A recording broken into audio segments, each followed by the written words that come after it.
मोहन मिश्रा जी, हरदोई से। शेरगंज महाराज जी, मेरी उम्र 25 वर्ष है। आपकी प्रेरणा से ब्रह्मचर्य और नाम जप के माध्यम से अध्यात्म मार्ग पर पिछले कुछ महीनों से बढ़ने का प्रयास कर रहा हूँ। महाराज जी, मुझे पूर्व में भोगों के प्रति रहे मलिन मन के प्रति खेद उत्पन्न होता है। मेरा सवाल है कि महाराज जी, हमारे देश में ब्रह्मचर्य जैसे विषय पर बचपन से ही माता पिता और हमारी शिक्षा प्रणाली खुलकर चर्चा क्यों नहीं कर पाती? महाराज जी, वर्तमान में ये कैसे संभव हो पाए? बहुत कठिन है बच्चा।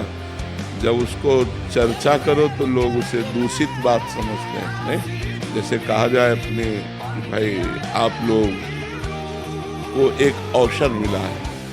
हमारे शास्त्र में जीवन को 4 भागों में बांट दिया गया। पहला ब्रह्मचर्य, दूसरा गृहस्थ, तीसरा वानप्रस्थ और चौथा संन्यास। ये पूर्ण मानव जीवन की पूर्णता है।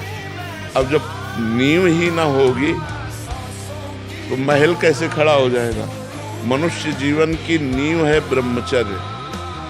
अब छोटे छोटे बच्चों में गंदी बातें आ गई हैं मोबाइल के कारण और कुसंग के कारण।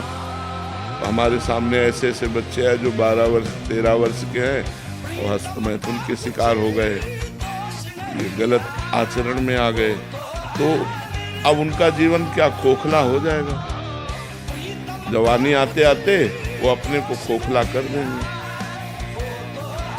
हमें लगता है कि जैसे पहले गुरुकुल जो होते थे तो उससे हमारे समाज का बहुत सुधार होता था कि बच्चे गुरुजी के यहाँ रहते थे तो वहाँ गुरुकुल में ब्रह्मचर्य की शिक्षा दी जाती थी। शास्त्रों का स्वाध्याय, त्रिकाल संध्या, तर्पण, बलिवैश्य देव, ये सब सिखाया जाता था जो हमारे धर्म का स्वरूप है। अब बचपन से जहाँ वो कुछ बोलना सीखते हैं तो ABCD सिखाई जाती है, आधुनिक शिक्षा सिखाई जाती है। आधुनिक शिक्षा बढ़िया है लेकिन आध्यात्मिक शिक्षा का सपोर्ट होते हुए, पर आध्यात्मिक शिक्षा का सपोर्ट बिल्कुल नहीं है। आज के अध्ययन में बिल्कुल आध्यात्मिक शिक्षा का कभी ये नहीं सिखाया जाता कि प्रातः काल ब्रह्म मुहूर्त में 4 बजे उठो और उठकर अपने माता पिता के चरण छुओ, फिर शौच स्नान आदि करके फिर गायत्री मंत्र जपो, भगवान सूर्य को अर्घ दो और कम से कम 2 काल की संध्या तो करो ही, प्रातःकालीन और सायंकालीन संध्या। तो ये सब कहाँ रह गया? 9 बजे तक तो बच्चे सो के उठते हैं। आजकल तो 11-11 बजे तक लोग सो के उठते हैं। अगर बच्चों को जगाया जाए तो वो जगने के लिए तैयार नहीं। तो आध्यात्मिक सपोर्ट ना होने के कारण हमारी प्रारंभिक दिनचर्या ही बिगड़ जाती है और कोई दिनचर्या नहीं तो आराधना, देव आराधना कैसे होगी? लेकिन गुरुदेव, आपने सच में जीवन बदल दिया तमाम लोगों का। आप आज हम देख रहे हैं हमारे क्षेत्र में काफी लोग ऐसे मीडिया में हैं लेकिन वो अपना चिंतन बदल रहे हैं, अपना जीवन बदल रहे हैं। ये आपकी कृपा से है। आपने लाखों करोड़ों युवाओं का जीवन बनाया है गुरुदेव।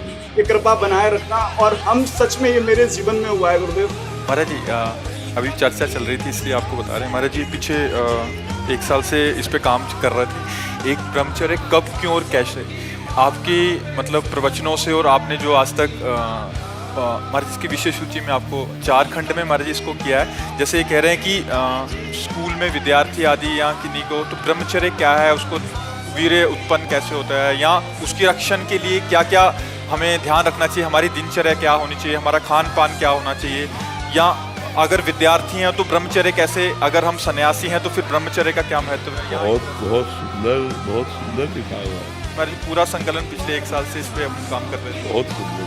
तो अभी ये लगभग हो गया 15-20 दिन में महाराज जी, ये सबके लिए, जनसाधारण के लिए वो हो जाएगा। जितनी भी वानियाँ थी ब्रह्मचर्य पे, उस पे सबसे संकलन करके भी। अब देखो इसमें लिखा है, वीर ही हृदय को पुष्ट तथा कर्तव्यशील बनाता है। वीर से ही सर्वांग में जीवनी शक्ति संचालित होती है। जो वीरवान है, ब्रह्मचर्यवान है, वो बड़ा तेजस्वी होगा, मतलब आंतरिक उसकी स्फूर्ति बहुत होगी। वीर से ही मस्तिष्क शांत और विचार शक्ति संपन्न रहता है। ओवर थिंकिंग, जो निगेटिव चिंतन है, ये काटता है। जो ब्रह्मचर्य है वो गंभीरता और शांति प्रदान करता है। वीर से ही दृष्टि और श्रवण शक्ति स्थिर होती है। वीर से आप जो वीरवान है उनके ज्योति नेत्र की और उनकी श्रवण शक्ति बड़ी पुष्ट होगी। वीर से निर्भयता आती है, वीर से स्वतंत्रता आती है, वीर से उत्साह बढ़ता है, वीरवान साहसी होता है, वीरवान पराक्रमी होता है, वीरवान आलस्य रहित होता है, वीरवान को रोग दबा नहीं सकता, वीरवान निर्बल नहीं हो सकता, उसके अंदर आत्मबल होता है, कलुषता नहीं होती, दंभ नहीं होता, पाखंड नहीं होता, अज्ञान नहीं होता और अविनय नहीं होता। वीरवान विनयी होता है। दुर्गुण दुराचार्य भाग जाते हैं जो ब्रह्मचर्य रहते हैं। जो वीरवान है वो हर कार्य की सिद्धि कर सकते हैं। जो ब्रह्मचारी है वो हर कार्य की सिद्धि कर सकते हैं। जो वीरवान है उससे पुष्ट और स्वस्थ संतान उत्पन्न होती है। जो वीरवान है वो सुंदर होगा, उसमें एक आकर्षण होगा, उसमें सभ्यता होगी, उसमें पवित्रता होगी, उसमें धैर्य होगा, उसमें पुण्य और सद्व्यवहार करने का स्वभाव होगा। वो जो कार्य करेगा वो पुण्यात्मक करेगा और सद्व्यवहार करेगा। कहने का सारांश है कि मनुष्य शरीर में वीर एक महाशक्ति है। जो इसका अधिक से अधिक संग्रह करता है वो उन्नति को प्राप्त होता है। बहुत सुंदर इसमें लिखा हुआ है। बड़े बड़े वैज्ञानिकों का मत है कि सृष्टि के प्रत्येक पदार्थ में कोई ना कोई सार तत्व अवश्य होता है। उसी तरह मनुष्य के शरीर का एक सर्वोच्च सार तत्व है वीर्य।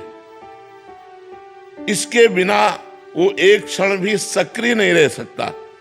तो जो व्यक्ति अज्ञान के कारण अपने वीर्य का क्षरण करता है, नाश करता है, उसमें बहुत से दोष उत्पन्न हो जाते हैं। ये बहुत सुंदर ग्रंथ है, बहुत सुंदर ग्रंथ है।